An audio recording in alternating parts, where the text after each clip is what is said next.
열왕기상 7장. 솔로몬은 자기의 궁을 건축하기 시작하여 그것을 완공하는데 13해가 걸렸다. 그는 레바논 숲을 궁을 지었는데 그 길이는 100자이고 그 너비는 50자이고 그 높이는 30자이다. 백향목 기둥을 4줄로 세우고 그 기둥 위에는 백향목 석가래를 얹었다. 지붕에는 한 줄에 15개씩 모두 45개의 석가래를 대고 백향목 판자로 덮었다.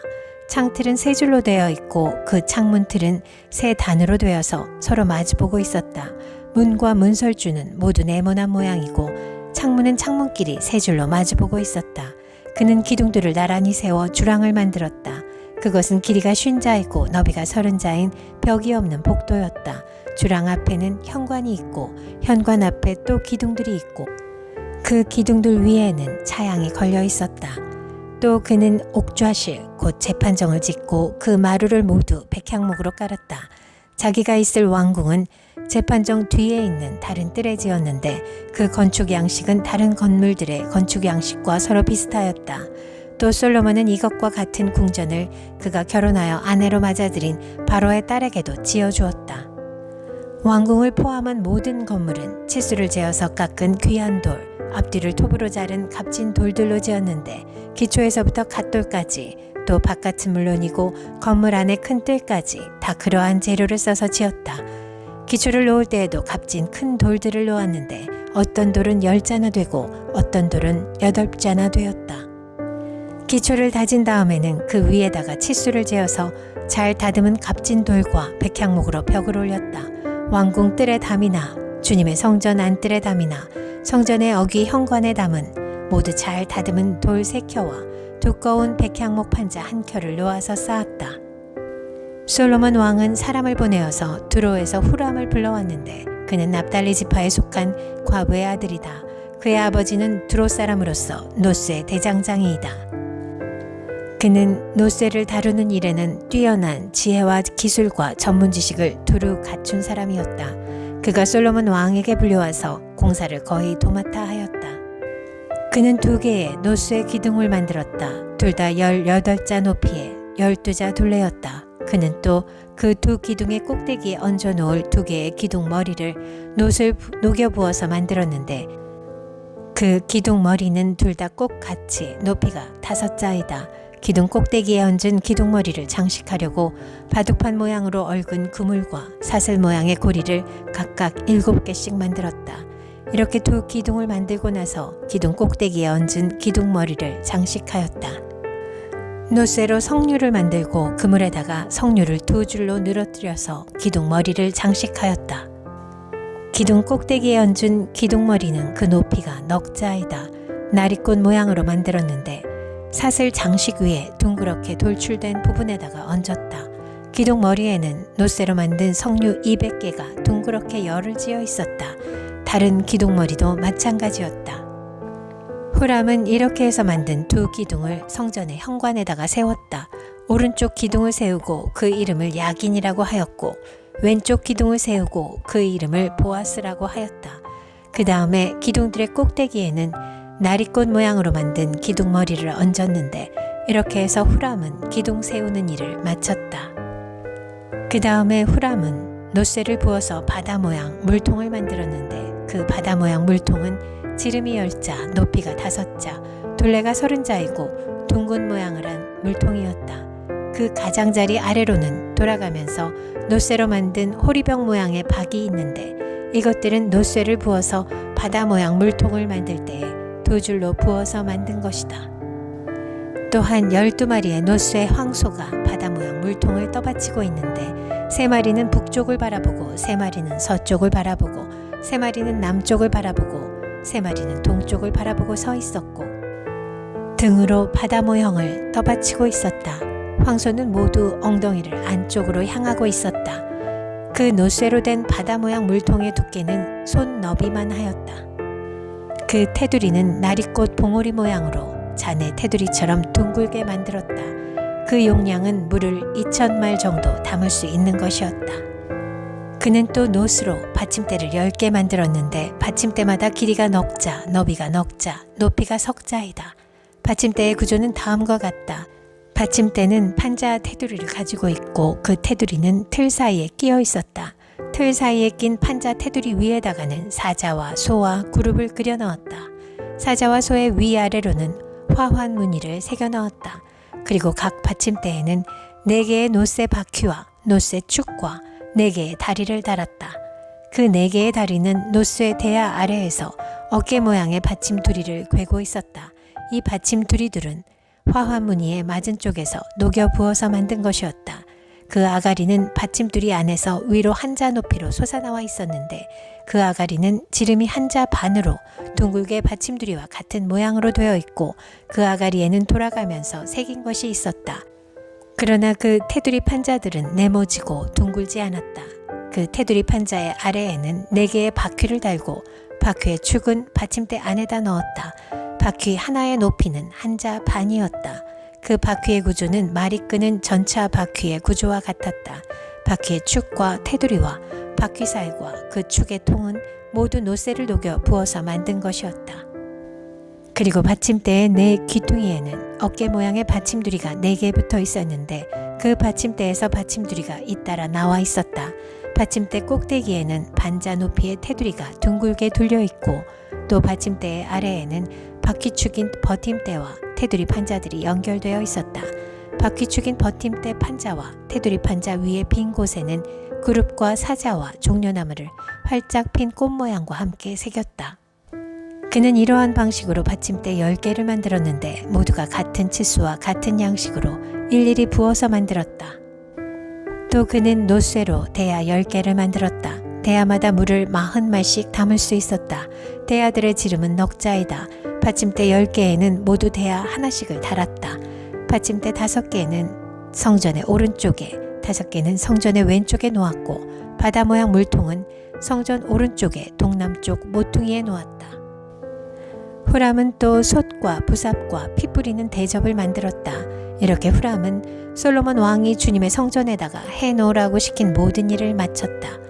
그가 만든 것들은 2 기둥과 그 2 기둥 꼭대기에 얹은 둥근 공 모양을 한 기둥 머리 둘과 그 2 기둥 꼭대기에 있는 공 모양을 한 기둥 머리에 씌운 그물 2개와 기둥 꼭대기에 있는 공 모양을 한 기둥 머리에 씌운 각 그물에다가 2줄로 장식한 석류 400개와 또 받침대 10개와 받침대 위에 놓을 대야 10개와 바닥 모양 물통 1개와 그 바다 모양 물통 아래에 받쳐놓은 황소 모양 12개와 솥과 부삽과 피 뿌리는 대접들이다. 후람이 솔로몬 왕을 도와서 만든 주님의 성전의 이 모든 기구는 모두 광택나는 놋쇠로 만든 것이다. 왕은 이 기구들을 숫꽃과 사르단의 사이에 있는 요단 계곡의 진흙에 부어서 만들게 하였다. 이 기구들이 너무 많아서 솔로몬이 그 무게를 달지 못하였으므로 여기에 사용된 놋새의 무게는 아무도 모른다. 솔로몬은 또 주님의 성전 안에다가 둘 기구를 만들었는데 곧 금제단과 빵을 늘 차려놓는 금으로 만든 상과 또 등잔대들 곧 지성소 앞에 오른쪽에 5, 왼쪽에 5개씩 놓을 순금 등잔대들과 금으로 만든 꽃장식과 등잔과 부집게와 순금으로 된 잔과 심지 다듬는 집게와 피 뿌리는 대접과 향로와 불 옮기는 그릇과 내실 곧 지성소 문에 다는 금돌저기와 성전의 바깥문에 다는 금돌저기들이다. 이렇게 해서 솔로몬 왕은 주님의 성전을 짓는 모든 일을 완성하였다. 솔로몬은 그의 아버지 다윗이 거룩하게 구별해서 바친 성물 곧 은과 금과 기구들을 가져다가 주님의 성전 창고에 넣었다. 열왕기상 8장. 솔로몬은 주님의 언약궤를 시온 곧 다윗성에서 성전으로 옮기려고 이스라엘 장로들과 이스라엘 자손의 각 가문의 대표인 온 지파의 지도자들을 예루살렘에 있는 자기 앞으로 불러 모았다. 이스라엘의 모든 남자는 7째 달 곧 에다니몰의 절기에 솔로몬 왕 앞으로 모였다. 이스라엘의 모든 장로가 모이니 제사장들이 궤를 메어 옮겼다. 주님의 궤와 회막과 장막 안에 있는 거룩한 기구를 모두 옮겨왔는데 제사장들과 레위 사람들이 그것을 날랐다. 솔로몬 왕과 왕 앞에 모인 온 이스라엘 회중이 왕과 함께 궤 앞에서 양과 소를 셀 수도 없고 기록할 수도 없을 만큼 많이 잡아서 제물로 바쳤다. 제사장들은 주님의 언약궤를 제자리 곧 성전 내실 지성소 안 그룹들의 날개 아래에 가져다가 놓았다. 그룹들이 궤가 놓인 자리에 날개를 펼쳐서 궤와 채를 덮게 하였다. 궤에서 삐죽 나온 두 개의 채는 길어서 그 끝이 지성소의 정면에 있는 성소에서도 보였다. 그러나 성소 밖에서는 보이지 않았다. 그 채는 오늘날까지 그곳에 그대로 놓여 있다. 궤 속에는 호렙에서 모세가 넣어둔 두 개의 돌판 말고는 아무것도 없었다. 이 두 돌판은 이스라엘 자손이 이집트 땅에서 나온 뒤에 주님께서 호렙에서 그들과 언약을 세우실 때에 모세가 거기에 넣은 것이다. 제사장들이 성소에서 나올 때에 주님의 성전에 구름이 가득 찼다. 주님의 영광이 주님의 성전을 가득 채워서 구름이 자욱하였으므로 제사장들은 서서 이를 볼 수가 없었다. 그런 가운데 솔로몬이 주님께 아뢰었다. 주님께서는 캄캄한 구름 속에 계시겠다고 말씀하셨습니다. 이제 주님께서 계시기를 바라서 이 웅장한 집을 지었습니다. 이 집은 주님께서 영원히 계실 곳입니다. 그런 다음에 왕은 얼굴을 돌려 거기에 서 있는 이스라엘 온 회중을 둘러보며 그들에게 복을 빌어주었다. 그는 말하였다. 주 이스라엘의 하나님을 찬양하십시오. 주님께서는 나의 아버지 다윗에게 친히 말씀하신 것을 모두 그대로 이루어 주셨습니다. 주님께서 말씀하시기를 내가 내 백성 이스라엘을 이집트에서 이끌어낸 날로부터 오늘에 이르기까지 내가 내 이름을 기릴 집을 지으려고 이스라엘의 어느 지파에서 어느 성읍을 택한 일이 없다. 다만 다윗을 택하여서 내 백성 이스라엘을 다스리게 하였다 하셨습니다. 내 아버지 다윗께서는 주 이스라엘의 하나님의 이름을 기릴 성전을 지으려고 생각하셨으나 주님께서 나의 아버지 다윗에게 이르시기를 내가 내 이름을 기릴 성전을 지으려는 마음을 품은 것은 아주 좋은 일이다. 그런데 그 집을 지을 사람은 내가 아니다. 내 몸에서 태어날 내 아들이 내 이름을 기릴 성전을 지을 것이다 하셨습니다. 주님께서 말씀하신 대로 아버지 다윗의 뒤를 이어서 이렇게 내가 이스라엘의 왕위를 이었으며 주 이스라엘의 하나님의 이름을 기릴 이 성전을 지었으니 주님께서는 이제 그 약속을 이루셨습니다. 주님께서는 이집트 땅에서 우리의 조상을 이끌어내실 때에 그들과 언약을 세우셨는데 나는 주님의 언약이 들어있는 궤를 놓아둘 장소를 이렇게 마련하였습니다. 그런 다음에 솔로몬은 이스라엘 온 회중이 보는 데서 주님의 제단 앞에 서서 하늘을 바라보면서 두 팔을 들어서 펴고 이렇게 기도하였다. 주 이스라엘의 하나님, 위로 하늘에나 아래로 땅에나 그 어디에도 주님과 같은 하나님은 없습니다. 주님은 온 마음을 다 기울여 주님의 뜻을 따라 사는 주님의 종들에게는 세우신 언약을 지키시고 은혜를 베푸시는 분이십니다. 주님께서는 주님의 종인 내 아버지 다윗 임금에게 약속하신 것을 지키셨으며 주님께서 친히 그에게 말씀하신 것을 오늘 이렇게 손수 이루어 주셨습니다.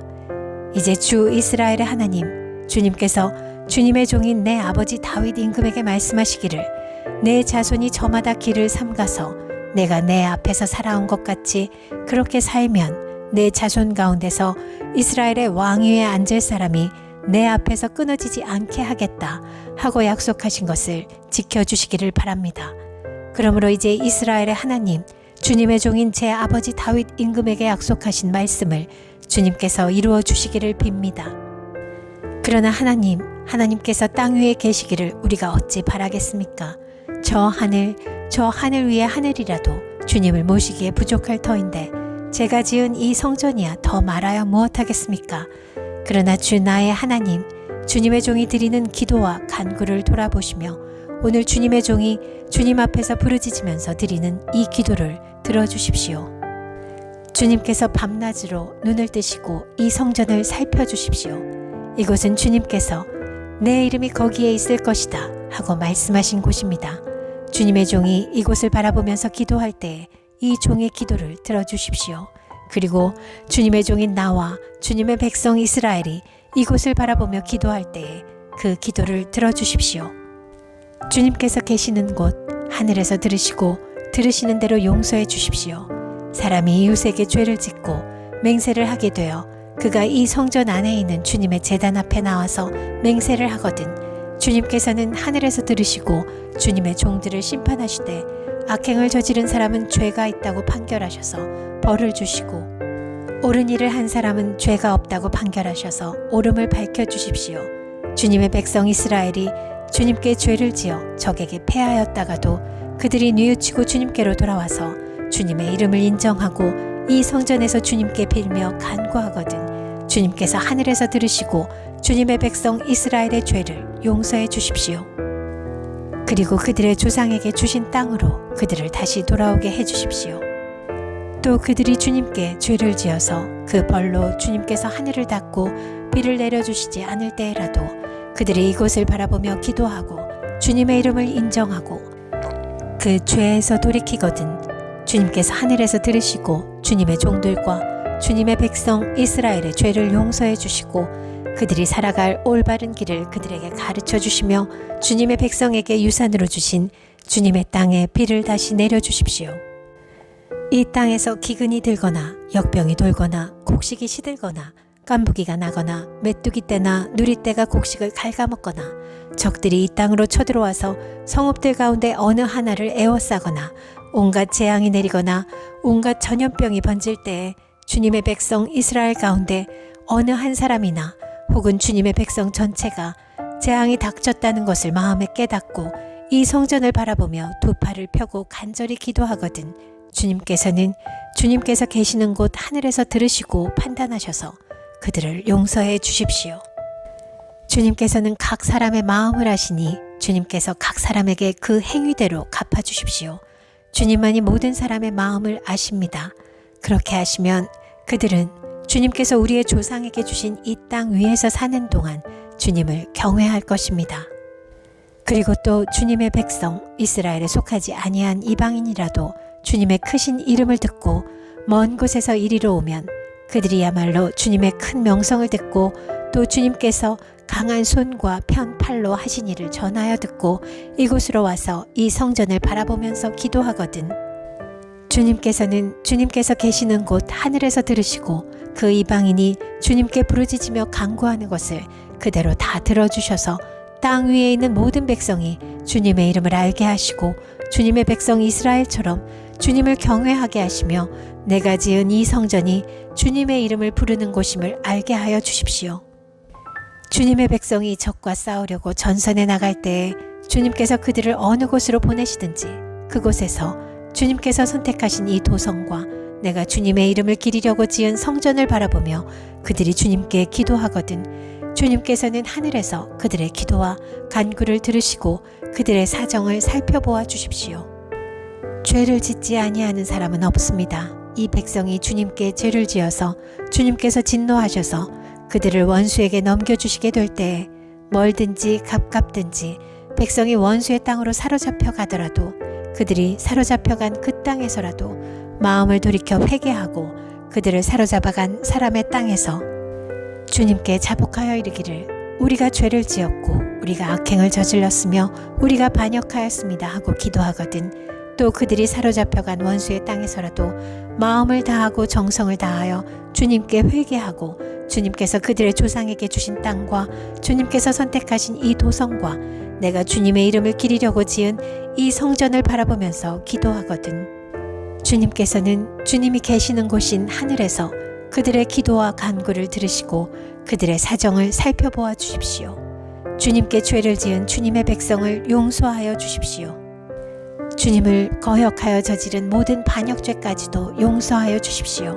그들을 사로잡아간 사람들 앞에서도 불쌍히 여김을 받게 하셔서 사로잡아간 사람들도 그들을 불쌍히 여기게 하여 주십시오.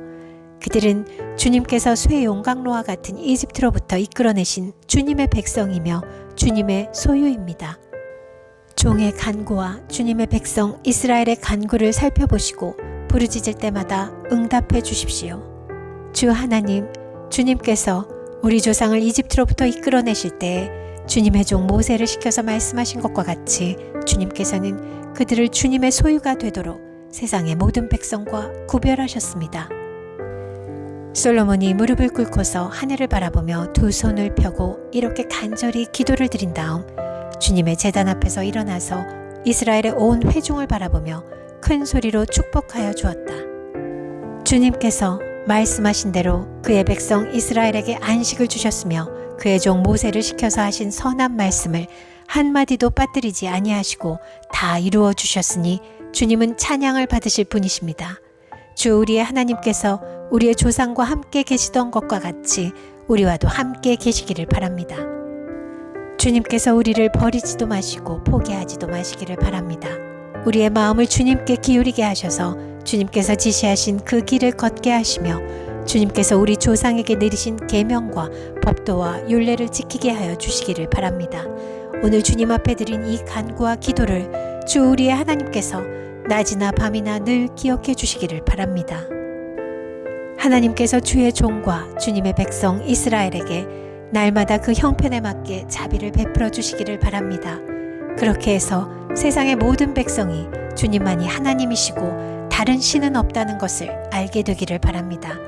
그러므로 그의 백성인 여러분도 주 우리의 하나님과 한 마음이 되어서 오늘과 같이 주님의 법도대로 걸으며 주님의 계명을 지키기를 바랍니다.